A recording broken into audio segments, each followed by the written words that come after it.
Hello viewers, मैं हूं सरताज sir. आप देख रहे हैं सरताज सर की क्लास।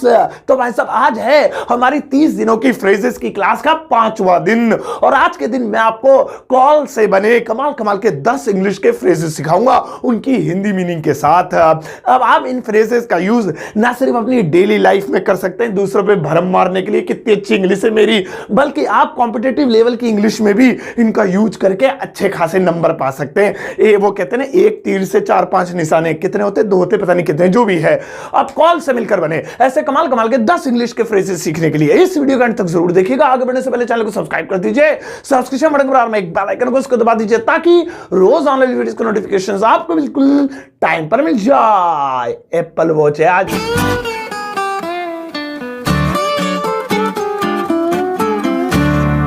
तो चलेगा, शुरुआत करते हैं इस वीडियो की। और आज के दिन मैं आपको सिखाता हूं अंग्रेजी शब्द कॉल से बने कमाल कमाल के 10 इंग्लिश के फ्रेजेस, उनकी हिंदी मीनिंग के साथ 2-2 एग्जांपल भी दूंगा। एक मिनट, एक जरूरी काम। अरे मैडम, कॉल की तीनों फॉर्म्स दिखाओ इन्हें। ये रही भैया तीनों फॉर्म्स, फालतू में लगा दी। कॉल की तीनों फॉर्म आसान है। कॉल, कॉल्ड, कॉल्ड, ईडी तो लग रहा, कोई बात नहीं, फिर भी याद ना रहे तो मैं देख लूंगा नीचे। हाँ ठीक है।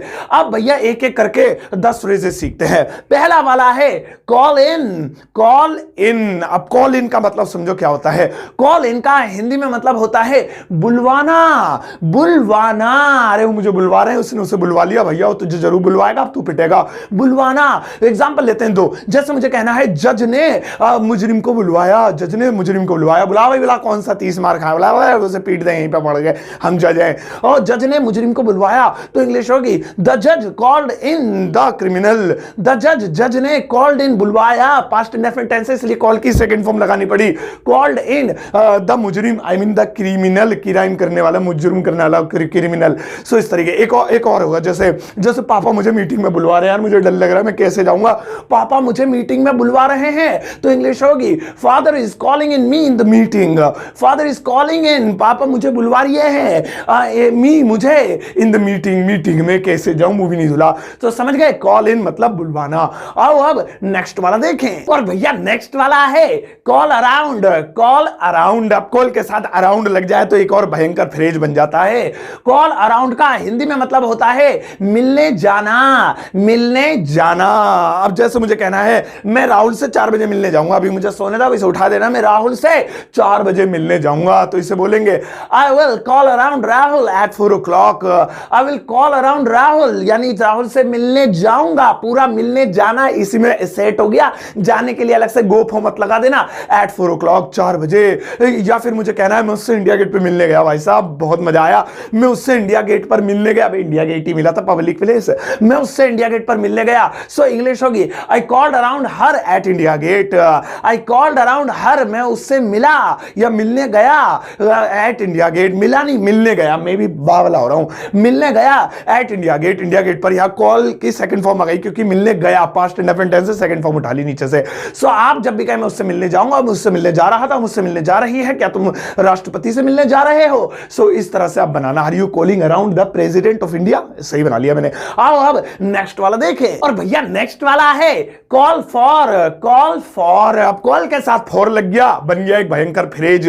कॉल फॉर का हिंदी में मतलब होता है मांगना, नहीं भीख मांगना नहीं, कोई चीज मांगना। अब जरूरी नहीं हाथ में, मतलब किस चीज की डिमांड करना, मांगना, उससे कॉल फॉर कहते हैं। जैसे मुझे कहना हो न्याय मांग रहा है, भाई साहब उसे न्याय दो, न्याय नहीं मिला तो वो न्याय कर देगा, वह न्याय मांग रहा है, तो इंग्लिश होगी he is calling for the justice. He is calling for, वह मांग रिया है, रिया बहुत आ रही है आजकल, वह मांग रहा है, फॉर कॉलिंग फॉर मांग रहा है जस्टिस, यानी कि न्याय। जस्टिस माने न्याय हो गया।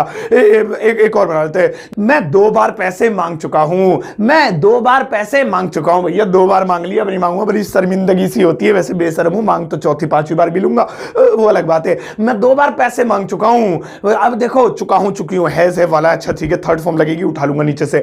मैं 2 बार पैसे मांग चुका हूं तो इंग्लिश होगी I have called for money 2 times। I have, मैं चुका हूं, कॉल्ड फॉर मनी, पैसे मांग 2 times, 2 2 बार। अब इस तरीके से आप बनाओ, उसने मुझसे मोबाइल मांगा, मैं तुमसे कुछ नहीं मांग रहा हूं, उसने मुझसे ये मांग लिया, वो ये मांग रहा है। अब जब भी हम मांगना कॉल फॉर, आओ अब नेक्स्ट वाला मांगे, आई मीन नेक्स्ट वाला देखें। और भैया नेक्स्ट वाला है call of. Call of, of ध्यान से देख लेना, 2 एफ है इसमें। कॉल ऑफ, और कॉल ऑफ का हिंदी में मतलब होता है रद्द करना, रद्द कर देना। रद्द से मतलब रद्दी नहीं, रद्द, रद्द का मतलब होता है खत्म कर देना, हटा देना उसको, रिमूव कर देना, रद्द कर देना। अब जैसे मुझे कहना है सरकार कानून रद्द कर देगी, भाई साहब देखना सरकार कानून रद्द कर देगी। अब सरकार कानून रद्द कर देगी तो इसकी इंग्लिश होगी the government will call of the law. The government will call of, जो सरकार है वो कॉल ऑफ कर देगी, रद्द कर देगी द लॉ, कानून को। एक और बनाते हैं, जैसे मेरी छुट्टी रद्द हो गई यार, मैं क्या करूं, अच्छा खास संडे को अब एंजॉय करता, घर पे बैठता, मेरी छुट्टी रद्द हो गई। मेरी छुट्टी रद्द हो गई यानी खत्म हो गई तो इंग्लिश होगी my leave was called off. My leave, मेरी जो छुट्टी है, लीव माने छुट्टी, वॉज पैसिव वॉइस में वॉज लगता है, कॉल्ड ऑफ और पैसिव वॉइस में थर्ड फॉर्म लगती है। पैसिव वॉइस कैसे बनाते हो मेरी वीडियो देख लेना पैसिव वॉइस वाली। सो इस तरीके से आप बनाएंगे। सो कोई भी चीज रद्द हो जाना, खत्म हो जाना, उस वक्त के लिए एक्सपायर क्या है, वो इंग्लिश वीक है मेरी, जो भी इंस्पायर तो आप कॉल ऑफ लगाना। आओ अब नेक्स्ट वाला देखें। और भैया नेक्स्ट वाला है कॉल एट। कॉल एट, अब सुनो इसका क्या मतलब है। कॉल एट का हिंदी में मतलब होता है आई मीन रुकना। ब्रेक मार रहा था, घोड़े जैसी आवाज निकल गई। रुकना, रुकने को अंग्रेजी में, फ्रेजल इंग्लिश में कॉल एट कहते हैं। अब जैसे मुझे कहना रेल छोटे स्टेशनों पे नहीं रुकेगी, ये भाई साहब एक्सप्रेस गाड़ी है, बड़े बड़े स्टेशनों पे रुकेगी और जल्दी जाएगी। रेल छोटे स्टेशनों पे नहीं रुकेगी तो इंग्लिश होगी the train will not call at the small stations. The train, जो रेलगाड़ी है, विल नॉट स्टॉप। स्टॉप क्यों लगा रहा हूं, कॉल एट। देखो स्टॉप, स्टॉप मुंह पे रटा हुआ है ना, वो वर्बल इंग्लिश। अब फ्रेजल इंग्लिश हाइयर है तो वो हजम नहीं हो रही, वो स्टॉप निकल रहा है। The train will not call at the small stations. अब ऐसी जैसे मुझे कहना, मैं पार्क में 2 मिनट रुका, भाई साहब समझ रहे हो ना, कुछ हालत टाइट थी मेरी, फिर वहीं साइड में पेड़ के नीचे हजम नहीं हुआ खाना आज। मैं पार्क में 2 मिनट रुका तो इंग्लिश होगी I called at the park for 2 minutes. I called, रुका, past indefinite second form उठा ली, द पार्क, पार्क में फॉर 2 मिनट्स। तो इस तरह से आप कॉल एट का यूज कर सकते हैं कहीं पर रुकने के लिए। अब नेक्स्ट वाला देखें। और भैया नेक्स्ट वाला है कॉल डाउन।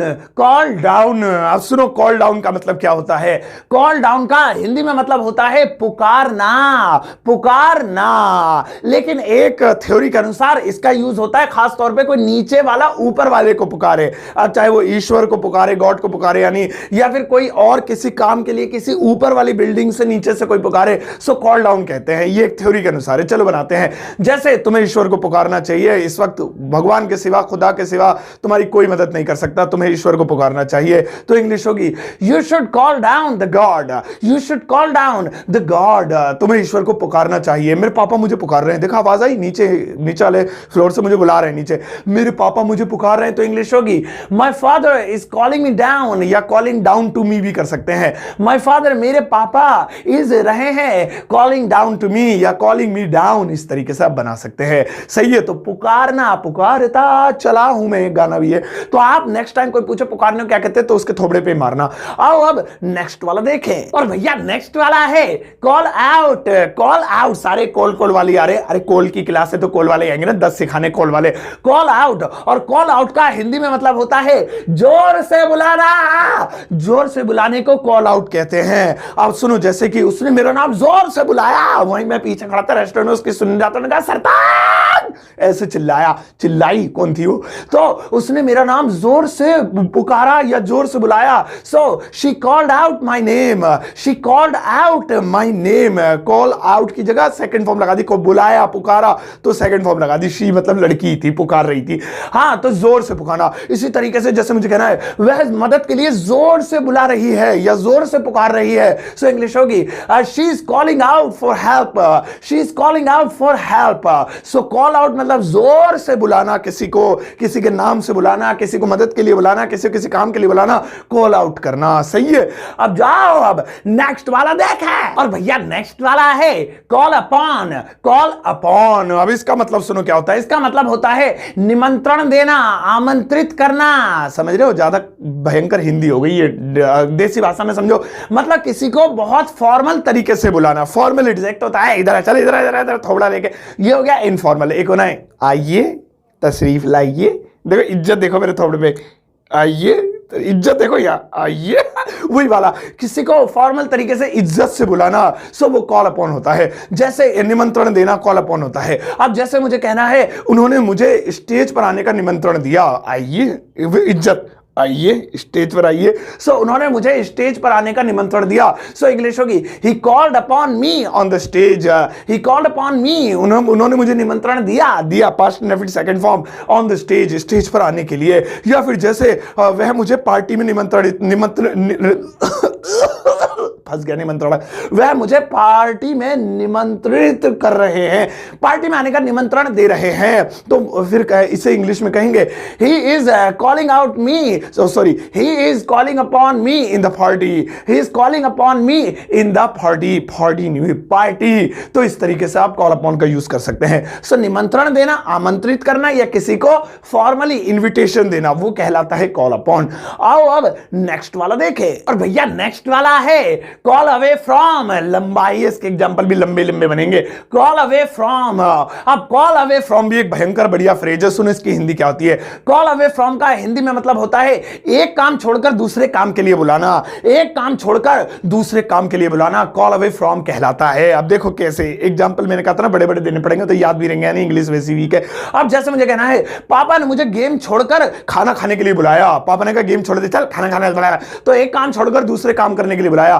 पापा ने मुझे गेम छोड़कर दूसरा काम कह रहा हूं, खाना खाने के लिए बुलाया, तो इंग्लिश होगी father call me away from game to eat the food. याद रह गया, ओए होए इंग्लिश सीख गया मैं। फादर कॉल, भूल गया, ले हो गया, भूल गया, अब जो भी लिखा हुआ देख लेना। So father call me away from game, पापा ने मुझे गेम छोड़कर टू ईट द फूड, खाना खाने के लिए बुलाया। या फिर जैसे मुझे कहना है मम्मी मुझे लंच छोड़कर मोटर बंद करने के लिए बुला रही है, मम्मी मुझे लंच छोड़कर मोटर बंद करने कह रही है, लंच बाद में पहले ठूस लियो, ठूस रहा सुबह से, पहले मोटर बंद करके आ। सो मदर कॉल्ड, बुला रही है, कॉलिंग आईएनजी वाला कर देता हूं, आईडी वाला तो बना ही दिया सेकंड वाला। Mother is calling me away from lunch to switch on the motor. इतना लंबा कौन बोलेगा भाई, चलो जो भी है याद कर लेना। आओ अब कैसे सीखेंगे इंग्लिश। नेक्स्ट वाला देखें, और भैया नेक्स्ट वाला है कॉल आफ्टर। कॉल आफ्टर बहुत बढ़िया फ्रेज है ये भी। कॉल आफ्टर का हिंदी में मतलब होता है नाम पर नाम रखना, नाम पर नाम रखना, यानी किसी के नाम पर किसी का नाम रख देना, उसे कॉल आफ्टर कहते हैं। समझ में नहीं आएगा, पहले एग्जांपल लेते हैं। जैसे हम तुम्हारा नाम तुम्हारे पापा के नाम पर रखेंगे राहुल, हम तुम्हारा नाम राहुल रखेंगे तुम्हारे पापा के नाम पर। तुम्हारे पापा का नाम राहुल है ना, हम तुम्हें भी राहुल बुलाएंगे। ओए राहुल, ओए कहां जा रहा है, इससे पापा से तो खुन्नस निकाल लेंगे अपनी राहुल फोड़ दूंगा तुझे। अच्छा, हम तुम्हारे पापा के नाम पर तुम्हारा नाम राहुल रखेंगे, सो इंग्लिश होगी we will call you Rahul after your father. We will call you Rahul, हम तुम्हारा नाम राहुल रखेंगे आफ्टर योर फादर, तुम्हारे पापा के नाम पर। आप कहेंगे इसमें नाम पर के लिए तो कुछ दिया ऑन द नेम, ना ना ना ना, इसका पूरे का मतलब ये होता है नाम पर नाम रखना। या फिर जैसे मुझे कहना है उसने उसकी छोटी बहन के नाम पर उसका नाम रानी रखा, उसने उसकी छोटी बहन के नाम पर उसका नाम रानी रखा। छोटी वाले का नाम था पानी, उसका नाम रख दिया रानी, तो उसके नाम पर रख दिया मिलता जुलता मैच, ताकि दोनों बहनों का नाम एक जैसा रहे। तो इंग्लिश होगी he called her Rani after her younger sister. He called her Rani, उसने उसका नाम रानी रखा आफ्टर हर यंगर सिस्टर, उसकी छोटी बहन के नाम पर। तो इस तरह से कॉल आफ्टर का यूज कर सकते हो। बड़ी मुश्किल में निकला हूं, मैं तो सोच रहा था एग्जाम्पल ही ना निकलेंगे मुंह से। हो हटाओ हटाओ, ठीक है भैया। तो आज आपने आफ्टर वाले फ्रेजेस, कौन से कॉल वाले फ्रेज भाग गए, अब तो कॉल वाले फ्रेजेस देखे। अब आपके लिए एक छोटा सा यूवर्क है, लगाओ जी यार। ये रहे भैया 3 सेंटेंसेस, इन तीनों को आपको इंग्लिश में ट्रांसलेट करना है और यूज वही करना है। कॉल वाले phrase, call after, call in, call for, कॉलिए, पता नहीं किस को, और इन्हें इंग्लिश में ट्रांसलेट करके वीडियो कमेंट बॉक्स में चिप देना, मैं अपना हट दूंगा। आते जाते सभी एक दूसरे के होमवर्क को लाइक करेंगे, कोई गलती को एक दूसरे की हेल्प करेंगे, मैं भी देख लूंगा, बता दूंगा। रोज बोलना पड़ता है ये, और इसका आंसर मैं दूंगा आपको कल वाली वीडियो में, लेकिन कल से पहले ही कर देना जल्दी से। और अगर इस वीडियो को आप 2-3 साल बाद, 6-7 महीने बाद देख रहे हैं, तो ये नहीं कि कल वाली वीडियो में जल्दी चेक कर ले, करके फिर चेक करना, मैच कर लेना, ताकि प्रैक्टिस हो जाए। अच्छा चलो, अब कल वाली जो बीते हुए कल की वीडियो तो उसका आंसर चेक कर लेते हैं। उसकी आंसर शीट दिखाओ जी। ये रही उसकी आंसर शीट, देख लो ध्यान से, बिल्कुल सही आपने करे थे, मैंने देखा तो नजर मारी थी ऊपर से, बढ़िया तरीके से आप बढ़िया इंग्लिश सीख रहे हैं। अब कल की क्लास में फिर मिलूंगा, फिर लाऊंगा कुछ नए नए फ्रेजेस। तब तक के लिए अपना ध्यान रखिएगा, प्लीज अपने आप को फॉलो कर लीजिएगा, मुझे भी फॉलो कर लीजिएगा इंस्टाग्राम पे, सही है। अब जाओ इस वीडियो को सबके साथ शेयर करना, जाते जाते एक प्यारा सा लाइक देकर जाना।